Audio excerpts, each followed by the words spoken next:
Bonsoir et bienvenue au webinaire de l'AMI, l'Academy of Minimally Invasive Implantology, créée en 2017 par la société InnoBiosurge pour enseigner à travers le monde les dernières techniques chirurgicales minimalement invasives en implantologie.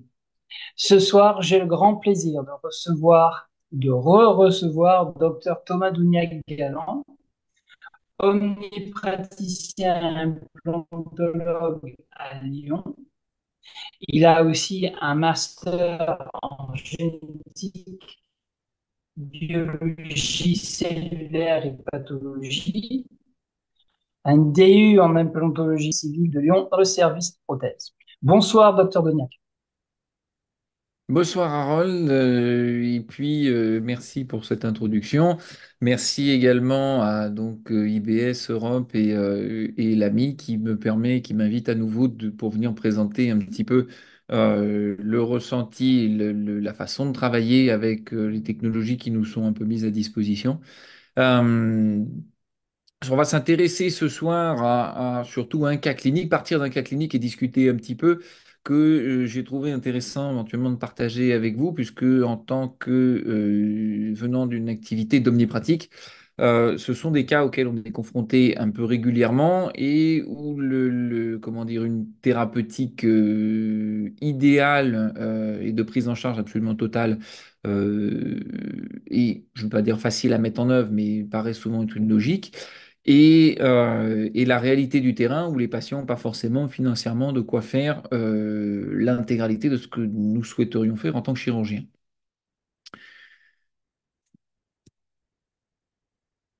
Alors, on va se rappeler que tout ce que nous apporte aujourd'hui la société IBS et l'AMI, basée sur le minimalement invasif, regroupe toutes les chirurgies qui vont être, comme leur nom l'indique, minimalement invasives, c'est-à-dire limiter les incisions, limiter le temps opératoire, limiter les décollements de lambeaux. Et donc limiter, on ne va pas dire la complexité opératoire, mais l'impact chirurgical que ça va avoir sur nos patients. Ceci à une condition étant bien sûr d'obtenir au final un résultat technique et pour nous un résultat prothétique équivalent. L'idée n'étant pas de faire n'importe quoi pour dire on n'a pas ouvert, on a travaillé à minima, etc., si le résultat n'est pas cohérent dans le temps. Alors, un cas clinique que je vais vous présenter, qui est un homme un petit peu âgé, 77 ans quand il se présente au cabinet. Il ne prend pas de traitement particulier, mais c'est un patient qui a été suivi pour un cancer du pancréas, qui était en phase de rémission, pas de signe particulier, aucun traitement médicamenteux. Et par contre, c'est un patient extrêmement dynamique. On ne lui donne pas son âge et c'est un patient qui a une grande forme physique et surtout qui est en forme moralement. Et ça, je pense, vous allez voir dans un certain nombre de traitements, bah, c'est important que les patients soient moralement en forme parce que ça va simplifier largement nos chirurgies. Alors, il se présente dans cet état au cabinet, donc 2021. Pour la petite anecdote, c'est le premier patient que j'ai eu à traiter avec le système IBS du Magicor. Donc, je vous présente comme ça. Il se présente ici pour une demande purement fonctionnelle sur son incisive latérale, sur la 12 ici. Il me dit, voilà, la dent bouge un petit peu. J'aimerais voir un peu ce qu'on peut faire. Alors, la dent bouge un peu, c'est-à-dire qu'elle est en mobilité terminale. Elle ne tient que par la colle. Il est arrivé de chez un confrère qui avait déjà mis 3 ou 4 fois des couches de colle superposées pour essayer de tenir cette dent. Et évidemment, c'est une dent qui est complètement dans le vide et qui ne tient absolument plus. La radio panoramique montre un état parodontal instable et généralisé, bien sûr.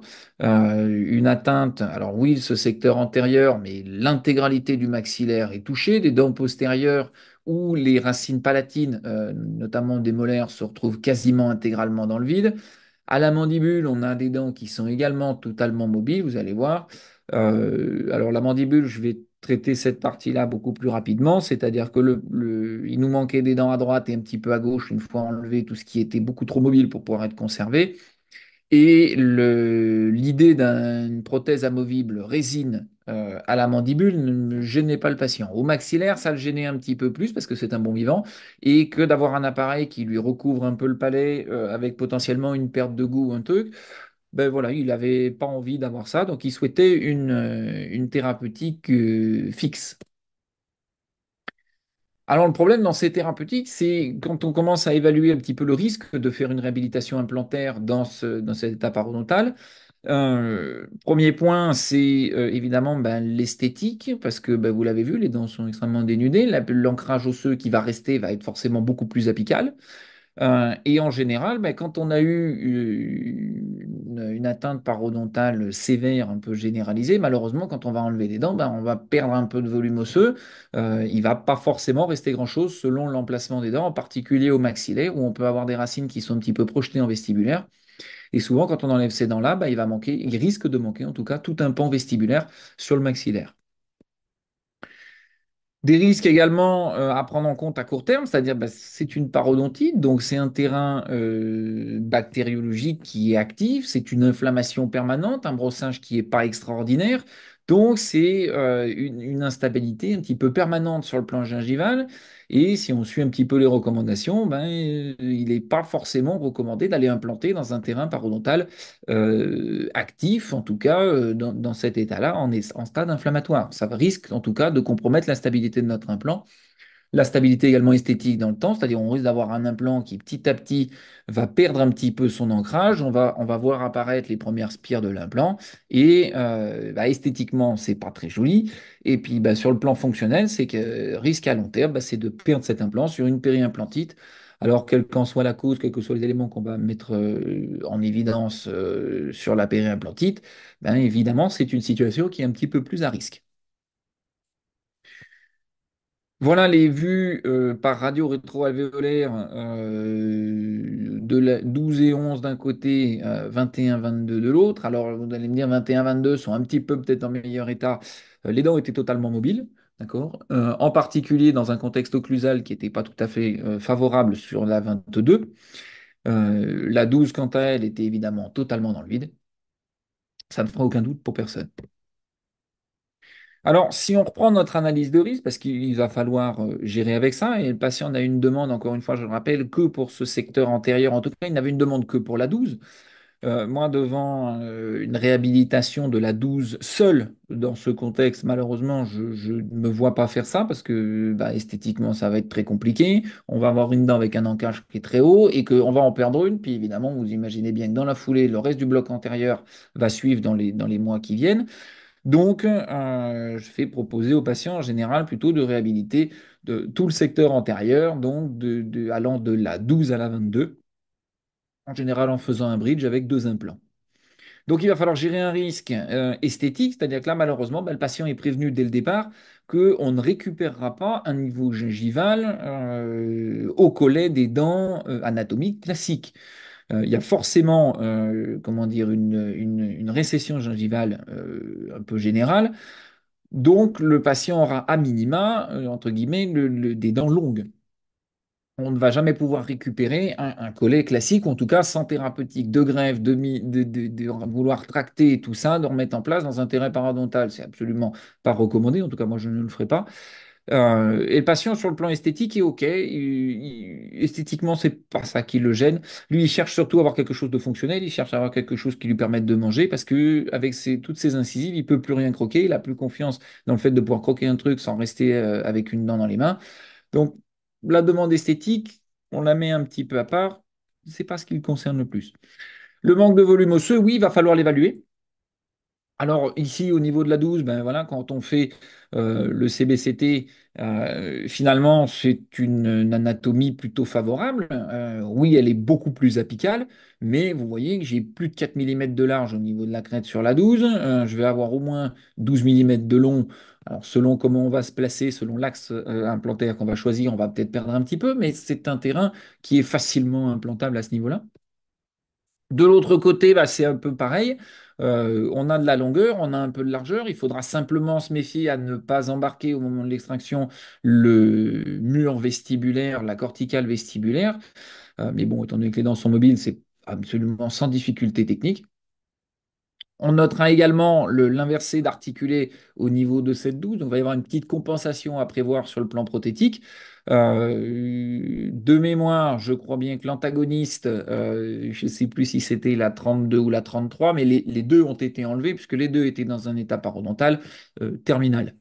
Donc, on a pu corriger en même temps qu'on impactait un petit peu sur le maxillaire. J'ai pu corriger ça sur l'appareil mandibulaire et donc remettre ce secteur antérieur dans une occlusion un petit peu plus convenable. On le revoit ici, l'occlusion inversée. Donc, ici, ce sont les toutes premières photos avant même d'avoir réalisé les premières extractions à la mandibule. Je crois que la canine était peut-être déjà partie quasiment toute seule. Donc, dans notre analyse de risque, on dit le risque immédiat, il va pouvoir être géré, va être acceptée par le patient, il va savoir qu'il va avoir des dents un petit peu longues. Le manque de volume osseux, une chance pour nous, on n'est pas dans un cas qui va nous concerner. Donc, ces deux points sont traités, ce ne sera pas une problématique. Maintenant, les risques on va dire, court, moyen, long terme de perte implantaire ou de résorption osseuse, perte gingivale, inflammation permanente un petit peu autour de ces implants. Alors là, je vais faire appel, comme le disait Harold, à mon cursus un petit peu plus biologique et pour essayer d'analyser un peu les clés de ce que va être ce qui va définir en tout cas le succès d'une chirurgie. Et un premier versant biologique qui va correspondre à la vascularisation de nos tissus et au fonctionnement du tissu osseux en lui-même. Alors, je ne vais pas m'étaler parce que ce n'est pas l'objectif de cette soirée, mais quelques bases sont à garder en tête. La vascularisation du tissu osseux, elle vient principalement du périoste, donc amené par le tissu gingival, qui va traverser la corticale et va ensuite irriguer au niveau de l'os trabéculaire. Il y a une supplémentation importante, c'est-à-dire que vous avez beaucoup de points d'entrée à travers le périoste, à travers la corticale. Et bah, si vous venez de dépérioster, lever un lambeau, vous allez avoir un petit saignement qui va s'établir venant de l'intérieur de l'os en ressortant. Mais ce saignement qui ne va pas durer éternellement, et en particulier, quand vous venez faire ces chirurgies, vous allez créer un stress au niveau osseux, vous allez venir avoir une ischémie relativement transitoire, mais au début ça saigne, les premières minutes ça saigne, puis tout de suite, bah, les micro-perforations au niveau osseux, bah, il y a un caillot qui va se former, et puis tout de suite, bah, il n'y a plus de saignement, donc ischémie tissulaire, donc risque de nécrose dans le temps au niveau de ce tissu. C'est ce qui se passe en particulier quand on a une très faible épaisseur de corticale vestibulaire sur des sites d'extraction, par exemple, où on va dire, ben voilà, si vous n'avez pas de levée de lambeau, ben vous avez peut-être une chance de pouvoir conserver un petit peu cette corticale vestibulaire. Si vous avez levé un lambeau complet, que vous êtes allé faire une extraction pour peu que vous rajoutiez un petit peu d'alvéolectomie au milieu, il y a quand même malheureusement des chances de venir perdre ces corticales un petit peu fines, parce que la supplémentation osseuse ne sera pas suffisante pour limiter le risque de nécrose, puisque l'os est assez sensible et que dès qu'il va être mis dans un état de stress, aussi bien par manque d'apport vasculaire qu'un stress mécanique, on va le voir un peu après, et ben la première réponse qu'il va avoir, c'est malheureusement c'est la résorption. L'idée globale de toutes ces techniques minimalement invasives va être d'essayer de travailler au maximum, soit sans lambeaux, soit avec des lambeaux à minima, pour conserver au maximum cette vascularisation, puisque c'est, à mon sens, elle qui, aujourd'hui, est la clé principale de nos cicatrisations périimplantaires et de la stabilité de nos implants dans le temps. Donc le remodelage osseux, c'est un phénomène qui existe. On l'a dit, si on vient appliquer des contraintes, un stress au niveau tissulaire, ben, on va favoriser ce remodelage osseux et en général, on va le favoriser avec une succession de phases d'ostéoclasie, donc de perte osseuse, de résorption osseuse et une phase d'apposition osseuse. Vous imaginez bien que dans un terrain où on va avoir majoritairement des contraintes et du stress ou mécanique ou bien par manque d'apport, eh ben c'est principalement la phase de résorption osseuse qui va l'emporter et donc avec une perte tissulaire associée. Par contre, le fait de venir faire nos chirurgies, on a quand même une stimulation de cette voie de signalisation, de ce remodelage qui est un cycle en réalité entre des phases d'ostéoclasie et des phases de néoformation osseuse. L'idée dans ce cycle, eh ben, c'est de limiter au maximum la phase de résorption et donc de limiter tous les stress qui vont être liés au tissu osseux. Donc évidemment, ben, le stress lié également à la parodontie, c'est qui existe et qui fait qu'on perd du tissu osseux. C'est-à-dire quand vous avez une inflammation chronique, vous allez perdre votre tissu osseux, puisque l'os déteste un petit peu ces états inflammatoires et va, en réponse à un état inflammatoire chronique, va venir mettre en œuvre une thérapeutique interne, entre guillemets, de résorption osseuse pour venir se mettre à distance de ces sites inflammatoires.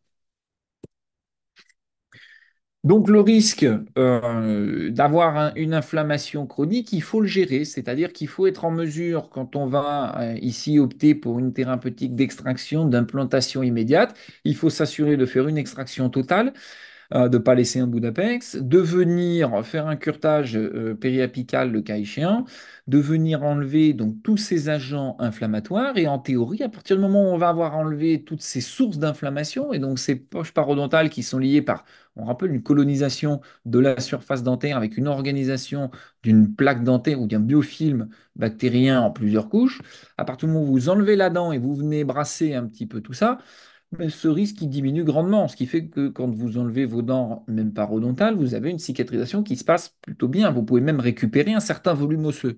Donc le terrain n'est pas fichu quand on a un site parodontal, mais il faut lui donner la possibilité de se régénérer. Donc il faut enlever la dent, bien nettoyer la zone, et on peut se permettre de travailler.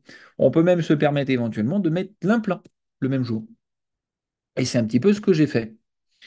Deuxième phase du succès, ben, il est dépendant cette fois-ci non plus de la nature, mais il est dépendant du côté artificiel et de la thérapeutique qu'on va choisir. C'est-à-dire, ben, l'implant, comment dire, euh, ses caractéristiques intrinsèques, hein, le métal qui est choisi, la forme qu'il a, la façon dont on va le mettre. Et puis, ben, une partie du succès chirurgical, il est entre nos mains. C'est-à-dire qu'il faut avoir un petit peu d'habitude chirurgicale, un petit peu d'habitude implantaire, ça se travaille. Il faut s'être entraîné, il faut savoir comment répondre à des situations un petit peu plus compliquées.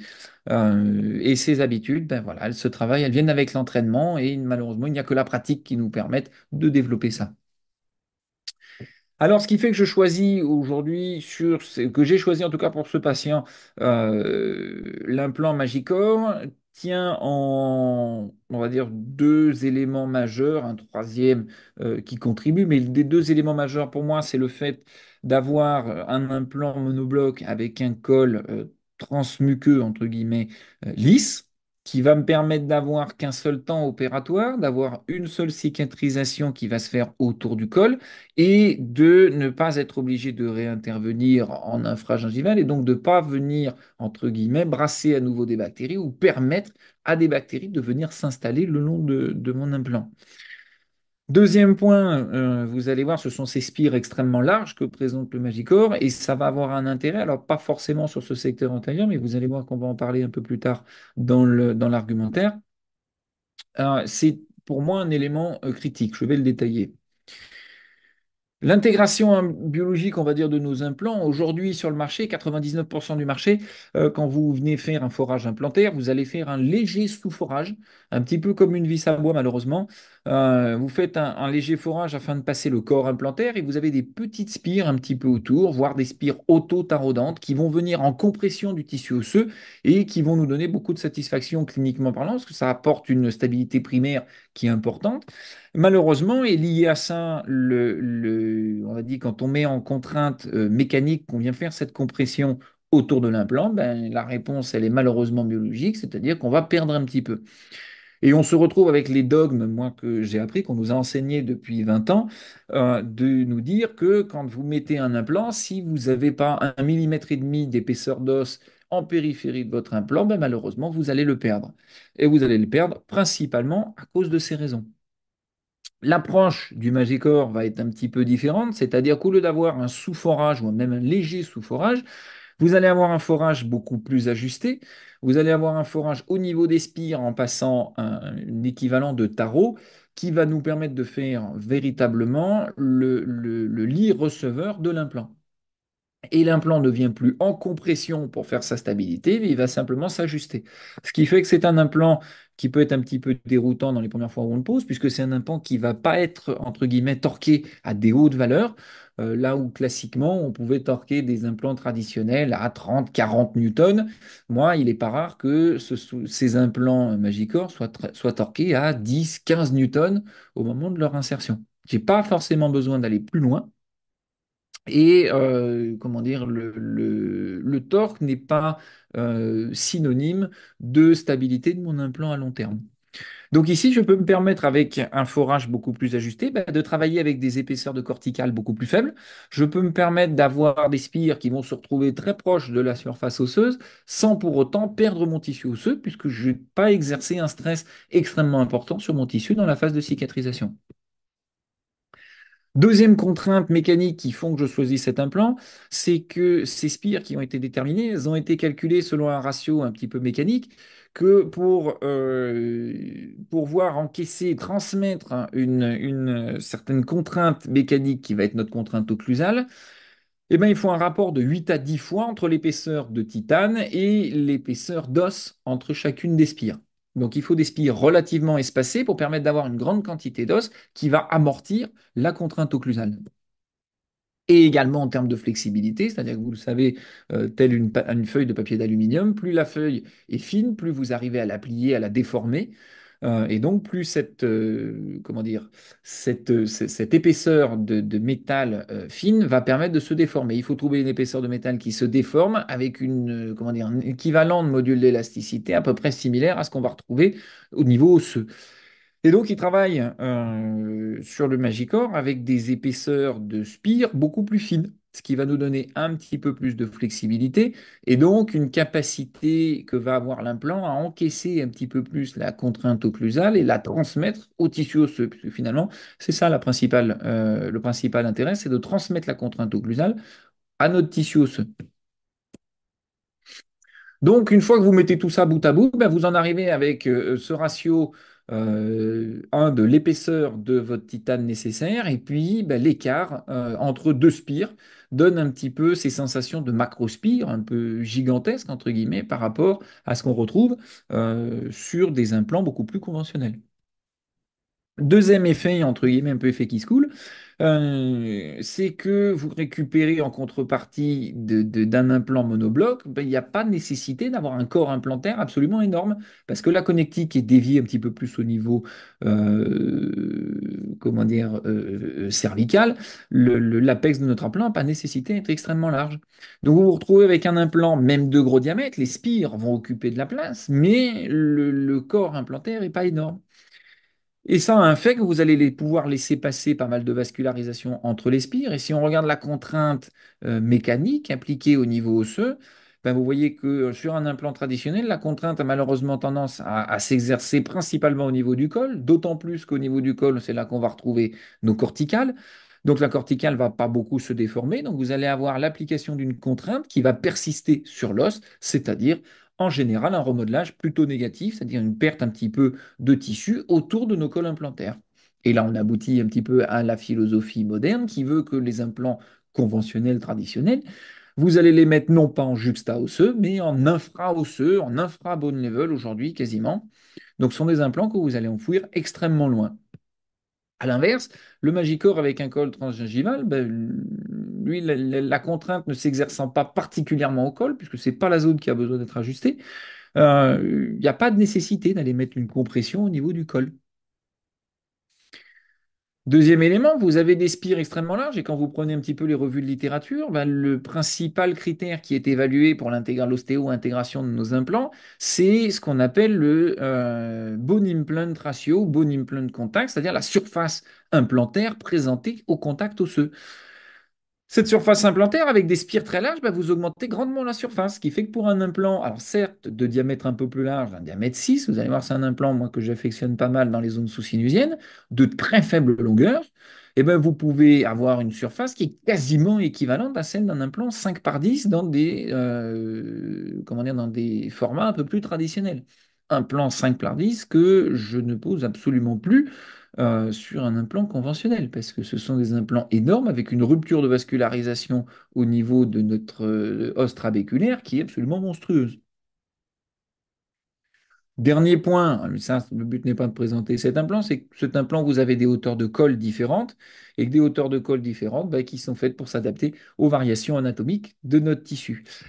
Et là, en particulier, bah, ça va jouer un rôle assez important. C'est-à-dire dans un terrain parodontal où je risque d'avoir un peu de perte osseuse dans le cas clinique que je présente, je vais choisir un col implantaire plutôt long afin d'aller mettre mes spires implantaires le plus loin possible, le plus à l'abri éventuellement d'une contamination bactérienne, et de laisser simplement mon col venir faire la jonction non seulement muqueuse, mais si jamais j'ai de l'os qui vient se mettre autour du col, moi je viens d'une école, d'une formation où on bossait principalement avec des implants lisses. Et d'avoir une ostéo-intégration sur un état de surface lisse, ça ne me pose absolument aucun problème. Donc je peux me permettre d'avoir ces cols un peu longs. La contrainte d'aller venir travailler en sous-gingival avec un implant conventionnel, c'est que le jour où vous faites votre chirurgie, vous mettez votre vis de cicatrisation, un truc, c'est très bien, ça va cicatriser autour de votre vis de cicatrisation.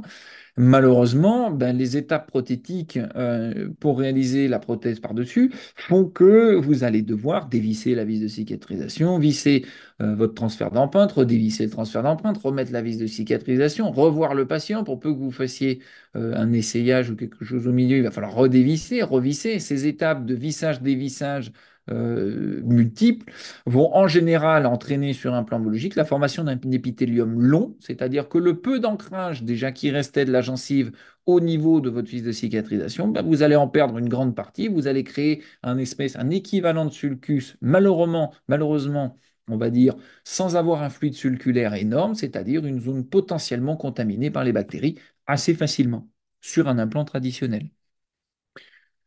Avec le risque, on a dit de compression, c'est-à-dire le risque de perdre un petit peu de tissu au niveau du col de nos implants. Et ça, bah, c'est jamais bien formidable. Deuxième point, au niveau de nos connectiques, ben, c'est-à-dire qu'à partir du moment où vous avez justement la possibilité d'amener comment dire, de capter de la salive vers la connexion implantaire, que se passe-t-il quand on soumet ces connexions implantaires à une contrainte occlusale? Eh bien, vous voyez qu'ici, on n'a pas une étanchéité absolument totale au niveau de nos connectiques. Alors certes, ce n'est pas la connectique la plus étanche du monde qui a été présentée, mais vous imaginez bien que ça, quand vous allez rajouter de la salive ici simulée avec un élément radio-opaque, eh bien, vous voyez que la salive, elle va être pompée en direction de nos connectiques et que dans des constructions ben, infra-bone level, le risque étant de pomper de la salive et donc des bactéries au niveau de la connexion implantaire, c'est-à-dire d'amener déjà cette percolation bactérienne au contact de nos spires implantaires, d'un état de surface implantaire qui aujourd'hui est quand même majoritairement rugueux. Donc de venir introduire, amener nos bactéries à ce contact. Et évidemment, une fois que les bactéries vont avoir commencé à proliférer autour de notre surface implantaire, ben, je ne vous fais pas un dessin, ça va malheureusement pas très bien se passer. Deuxième élément mécanique, c'est-à-dire que quand vous mettez ça, un implant comment dire, une connexion implantaire en deux parties, l'implant d'un côté, le pilier de l'autre et qui est vissé, et que vous faites fonctionner ça sur un certain nombre de cycles masticatoires, sans même inclure de salive ou quoi que ce soit, hein, là on est purement sur de la mécanique, et ben vous allez avoir une friction entre votre pilier implantaire titane et l'implant lui-même en titane, et quand vous zoomez, qu'est-ce que vous retrouvez? Ben, ces petites particules de titane qui sont un petit peu arrachées à la surface ou de l'implant ou du pilier, peu importe. Ces particules, vous le voyez, on commence à arriver en microscopie électronique dans des échelles relativement petites. On parle de quelques microns, voire même, au fur et à mesure que l'on zoome, bah, des particules qui vont même être inférieures à la taille d'un micron. Et ces microparticules de titane, alors en dehors même d'être éventuellement des toxines cellulaires dans l'environnement plériimplantaire, voire la diffusion de ces toxines un peu partout. Ici, on est dans des nanoparticules quasiment, hein, c'est ce que montre la vidéo. Eh ben, ces nanoparticules, ou ces vraiment toutes petites microparticules de titane, vont avoir malheureusement l'effet d'une signalisation active sur les ostéoclastes. Ce qui veut dire qu'avec le temps, ben, vous risquez de favoriser un petit peu de résorption osseuse autour de ce col implantaire. Alors quand vous combinez un petit peu tous ces facteurs, la percolation bactérienne, la signalisation, on va dire, pro-résorption, que vous mettez un état parodontal qui n'est pas forcément stabilisé, des bactéries un petit peu agressives, un entretien, une hygiène du patient qui ne va pas toujours être exceptionnelle, et dans tout cas le cas clinique que je vous présente, ben, malheureusement, elle n'est pas exceptionnelle, sinon on n'en serait pas arrivé là. Ben, vous réunissez un petit peu tous les éléments pour que le terrain soit explosif et qu'on finisse à terme par avoir des soucis. Donc l'implant Magicor avec ce col transgingival, comment dire, en une étape au moment de la cicatrisation chirurgicale de la pose de l'implant, terminée, on ne viendra plus toucher à cette gencive et on va la laisser cicatriser autour du col et on ne viendra plus la perturber. Vous allez me dire, oui, mais on peut quand même coloniser le terrain pendant la phase de pose de l'implant. Oui, certes, mais si vous avez un bon saignement, un caillot osseux, pardon, un caillot sanguin qui va se former dans vos alvéoles et autour de la pose de votre implant, oui, comme une extraction dentaire classique, vous ne perdez pas la totalité de votre os alvéolaire suite à une extraction, même sur un terrain parodontal. Donc les cicatrisations existent. Une fois qu'on a présenté un petit peu donc, le fonctionnement de ces implants, bah, il ne s'agit plus que de le mettre en pratique. Et là, l'acte chirurgical n'est pas très compliqué. Vous enlevez les dents. Moi, je conserve ici la centrale et la canine pour me servir de point de repère dans l'espace. Je mets mon implant au niveau de la 12. Vous faites la même chose au niveau de la 22. Et suite à ça, j'enlève 11 et 21 et je laisse cicatriser. Je laisse cicatriser. 6 mois plus tard, bah, l'intégration s'est plutôt bien faite. Je m'attendais à ce qu'on perde un petit peu d'os au col des implants comme ce qu'on nous avait toujours enseigné. Je vous rappelle ici, c'est le premier cas que j'ai effectué avec cet implant. Donc avec une approche tout à fait traditionnelle de l'implantologie, extraction, implantation immédiate, le risque principal, perte un petit peu, en général traditionnellement, de la corticale vestibulaire. Sur un plan esthétique, je n'avais pas non plus envie qu'on découvre complètement l'implant. Bon, bah, à 6 mois, ça n'a pas bougé, d'accord? J'ai pas eu d'évolution, j'ai absolument pas perdu le moindre millimètre d'os au col de mon implant. Je vais faire mon empreinte, les premiers contrôles que j'avais faits, et pose de ma prothèse, ici, qui est de la zircone, qui va jusqu'au col implantaire. Bon, on refait un contrôle 1 an plus tard. Vous voyez au passage qu'on a perdu déjà 2 dents mandibulaires, que j'ai reconstituées. Alors, malheureusement, je ne vous fais pas l'épilogue du terrain, mais en bas, on perd malheureusement progressivement des dents. Mais le maxillaire, sur les 2 implants, alors que c'est un terrain totalement défavorable, 1 an plus tard, ça n'a pas bougé. Je n'ai pas de perte, j'ai pas de colonisation particulière. Vous allez me dire, oui, mais ton terrain, il est peut-être inflammatoire. C'est possible, voilà, on va vérifier ça tout de suite après. Au bout de 2 ans, ben voilà, les radios cliniques, ça n'a toujours pas bougé, c'est-à-dire que le col, j'ai pas perdu de tissu osseux. Vous allez me dire, oui, mais c'est inflammatoire. Ça n'est absolument pas inflammatoire. D'accord? On est sur un terrain sain. Oui, quand je fais le détartrage ailleurs, et vous le voyez, hein, la mandibule, on a à nouveau du tartre qui est coincé. Vous passez un petit peu les inserts, vous allez chatouiller un petit peu à d'autres endroits. Ben, malheureusement, ça va saignoter un peu. Mais au niveau de mes implants, j'ai rien. Le terrain est tout à fait stable. Le brossage du patient, ben, après l'avoir remotivé, c'est quand même un peu amélioré. Donc, on réduit quand même de façon globale un peu l'inflammation chronique. Et ça, c'est un terrain. Moi, quand j'obtiens ça, je suis extrêmement satisfait. C'est un terrain assez favorable puisque j'ai de la gencive attachée. Donc, ici, il n'y a pas de difficulté technique. Et ça se maintient. Je l'ai revu encore il y a peu de temps. On en est à 3 ans post-op. Ça n'a absolument pas bougé. Et en palatin non plus, on n'a pas d'inflammation au niveau des papilles, on n'a pas d'inflammation sur le contour prothétique, à part le fait qu'il s'est ou brûlé ou qu'il a attaqué un sandwich, hein. C'est un patient qui continue de manger, il continue de croquer, il continue de vivre.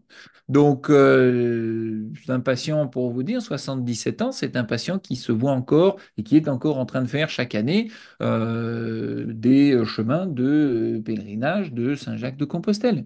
Donc, il fait plusieurs dizaines, voire quasiment centaines de kilomètres à pied à 77 ans. Donc, aujourd'hui, moi, je m'estime satisfait sur une réhabilitation comme celle-ci. Alors, bilan du secteur antérieur et de la réhabilitation, mais la cicatrisation s'est extrêmement bien passée. On a été sur un terrain tout à fait normal. Alors, probablement avec certains facteurs positifs, c'est-à-dire que c'est un patient qui n'a pas de carence, c'est un patient dynamique, c'est un patient assez sportif. C'est un patient qui, psychologiquement, dans sa tête, ben, ça va bien, il n'est pas déprimé, on n'est pas sur un terrain avec un état de santé sur le déclin. Donc forcément, déjà, ça joue. C'est-à-dire à partir du moment où le patient va bien, s'alimente bien, il n'a pas de carence, la nature fonctionne assez bien et va être assez sympa avec nous de nous permettre d'avoir des cicatrisations muqueuses et osseuses qui sont plutôt formidables. On a vu au long cours, ben, il n'y a pas d'inflammation chronique, c'est quelque chose qui se tient, malgré un brossage qui n'est pas terrible, malgré une parodontite chronique, des bactéries qui sont, oui, malheureusement, elles sont là, mais elles ne viennent pas tellement nous casser les pieds autour de l'implant. Donc, le bilan de ça, ben, j'ai une stabilité gingivale autour de mes implants. Alors vous allez me dire, oui, mais pendant ce temps-là, tout le reste, ben, ça continue d'évoluer. On est sur un terrain qui malheureusement n'est pas résolu. Vous l'avez vu, les secteurs postérieurs maxillaires. Et ben, ce qui devait arriver arriva. Après des abcès à répétition sur ces terrains postérieurs, on se retrouve avec des dents qui sont quasiment intégralement dénudées, une mobilité sur 27, 26 et inclus 25 terminale ou quasiment terminale, mobilité 3 ou 4 sur ses dents. Donc voilà, le patient revient me voir et me dit, voilà, docteur, ce que vous avez fait devant, ça fonctionne extrêmement bien. Est-ce que vous pourriez refaire la même chose au fond? Parce que finalement, mes dents sont en train de bouger, je n'ai pas de confort. Je lui dis, oui, mais attendez, c'est bien mignon, mais vous êtes en train de perdre les dents au secteur 2. Mais quand je refini le secteur 2, ben, c'est le secteur 1 qui va suivre, parce que c'est exactement dans le même état. Oui, mais je suis pas prêt à enlever les dents secteur 1. Par contre, je suis prêt à enlever les dents secteur 2. J'ai un inconfort, ça me gêne, machin. Est-ce que vous pouvez pas refaire la même chose que vous avez fait devant? Alors, bon, moi au départ, je suis pas extrêmement chaud parce que je sais qu'on va perdre du tissu, hein. Vous voyez la proximité du sinus sur un terrain où on a perdu déjà énormément. Malheureusement, il va pas me rester grand-chose. Et là, on parle de molaire, on n'est plus sur une incisive monoradiculée. Donc, je vais avoir un terrain largement abîmé. Je lui dis, écoutez, je veux bien, on enlève ces dents qui sont malheureusement fichues et puis déjà, on va voir comment ça cicatrise. Vous enlevez les dents, vous laissez cicatriser. Alors, la cicatrisation est plutôt positive. Je me retrouve avec un minimum d'os. Quand on fait l'analyse de CBCT ici au niveau de la 25, bah, oui, j'ai un peu de hauteur. Alors, je m'excuse, les annotations sont un peu petites parce que ce sont des captures d'écran. Je vous les donne comment dire, dans un sens cervical, apical, collé apical. On a 8,2,3 mm sous le sinus. Et dans un sens vestibulo-palatin, on a plus de 5 mm de large. Donc ici, moi, j'ai aucune contrainte. J'ai un ancrage qui va être largement assez fort. Aucune difficulté à venir stabiliser mon implant. Vous voyez au passage les deux implants antérieurs hein, sur la coupe ici, que ces implants vont extrêmement bien. L'apex de ces implants est venu effleurer la corticale vestibulaire hein, et malheureusement, ben, il ne s'est absolument rien passé, on n'a absolument rien perdu. Vous voyez également dans la coupe, bah, de l'autre côté, la 27, hein, qui n'est pas dans un état de santé absolument impeccable. Le patient est prévenu, il ne souhaite pas y toucher pour l'instant. Il me dit non, on va déjà réhabiliter le secteur 2. Puis quand le secteur 2 fonctionnera bien, bah, on s'attaquera au secteur 1, puis on fera la même chose.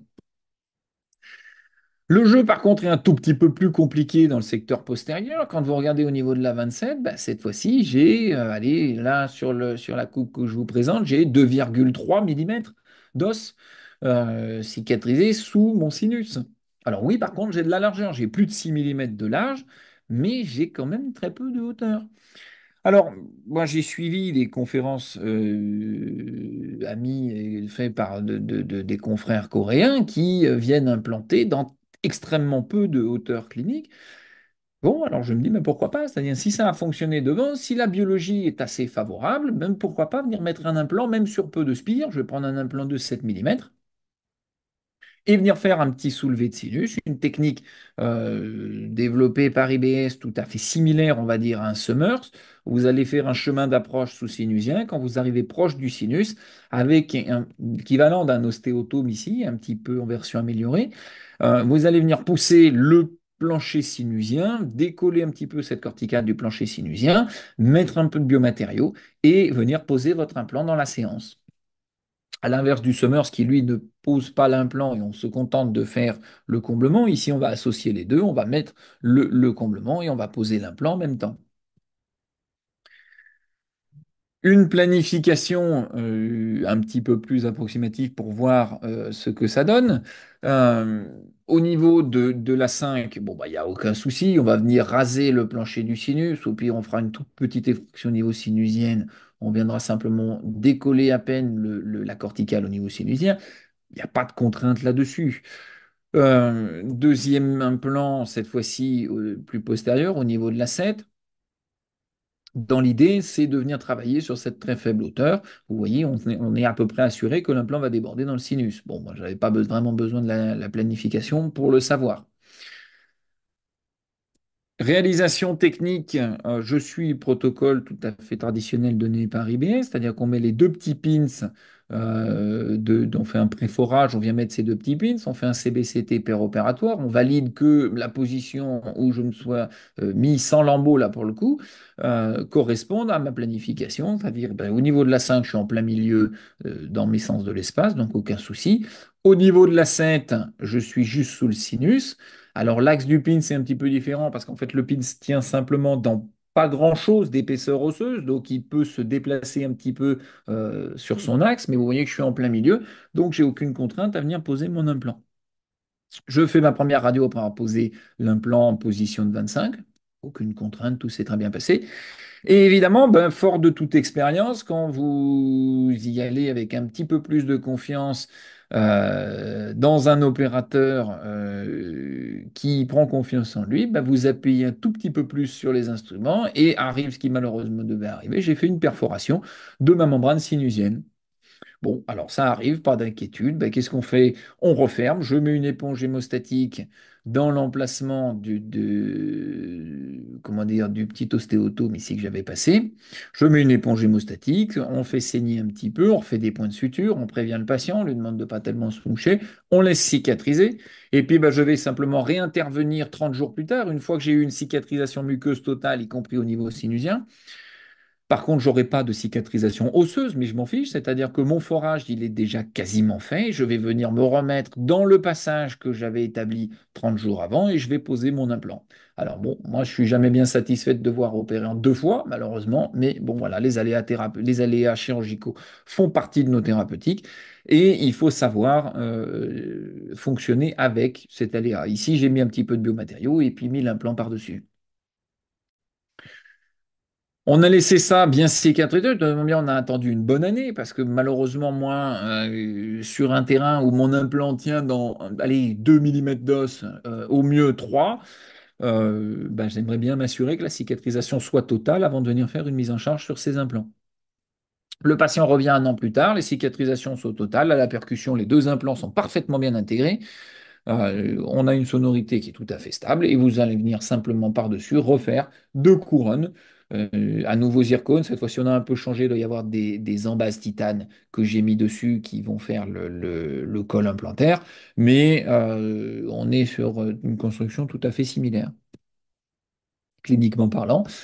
Alors vous allez me dire pourquoi ne pas avoir remis trois dents? Ben, simplement parce que sur un plan financier, la mutuelle du patient ne rembourse pas quand vous faites un bridge, alors que si vous appelez ça deux couronnes sur un plan, le patient était remboursé. Et ben, pour une question financière, j'ai demandé au laboratoire de me faire des couronnes un petit peu plus grosses. Vous voyez qu'au départ, j'avais prévu d'emmener de faire une 7 un peu en position distale, une 5 un petit peu plus petite et de mettre une 6 au milieu.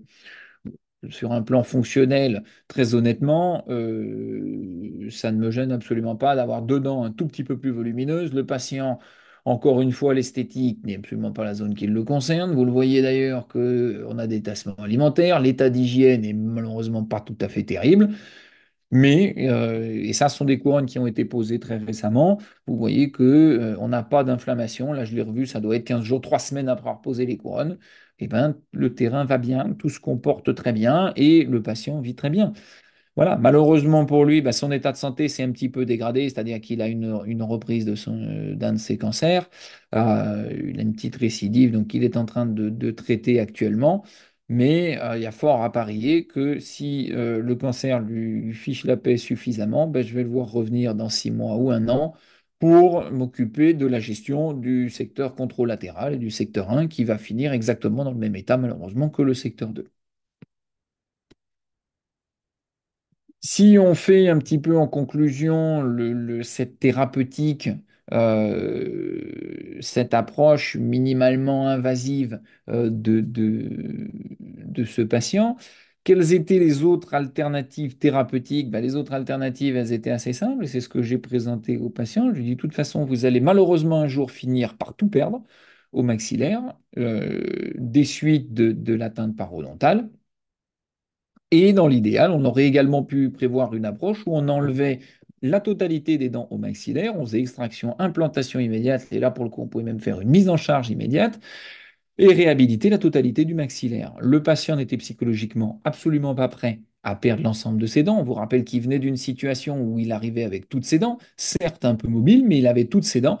Et d'arriver de lui dire, voilà, toutes vos dents sont là, mais elles sont toutes un petit peu brinque-ballantes et vous allez tout perdre, on va tout enlever, ben, c'est pas une situation avec laquelle, c'est pas un terrain avec lequel le patient a adhéré. Donc il a préféré qu'on traite ça secteur par secteur. On l'étale dans le temps. Je vous ai dit, on a commencé, il avait 77 ans, il en a aujourd'hui 80. Et hormis sa récidive de cancer, il est toujours parfaitement en forme. Et pendant ces 3 dernières années, il a plus croqué la vie à pleines dents, entre guillemets. Le secteur sous-sinusien, quelle était l'alternative à son traitement? Ben, c'était de venir faire une greffe, un soulevé de sinus, c'est-à-dire un temps conséquent comment dire, d'attente, de cicatrisation de la greffe, plus mettre l'implant, attente à nouveau de la cicatrisation.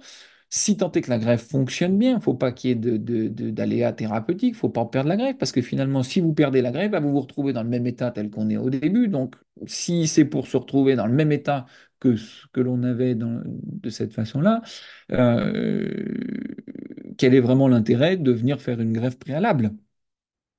Autant greffer en même temps qu'on pose l'implant. Donc voilà, le patient a choisi des thérapeutiques qui étaient plus simples, temps passé au fauteuil tout à fait minimal. Sur l'ensemble de ces implants posés, ben, tout a été fait en flapless, c'est-à-dire il n'y a pas une seule incision donnée, il n'y a pas et de mémoire, quasiment pas un seul point de suture, peut-être devant sur les sites d'extraction, afin de refermer un petit peu les alvéoles. J'avais peut-être bien fait un ou deux points de suture, mais c'est vraiment extrêmement restreint pour le patient. Une cicatrisation, un confort post-opératoire pour les patients qui est massif. Et ça, ben, on le doit en partie voilà, à la conception de l'implant, d'avoir des spires très larges, permet d'avoir un ancrage extrêmement fort, d'avoir un implant monobloc avec la zone transgingivale inclus à l'implant, ben, moi, me donne des cicatrisations correctes et tout à fait satisfaisantes pour ces patients.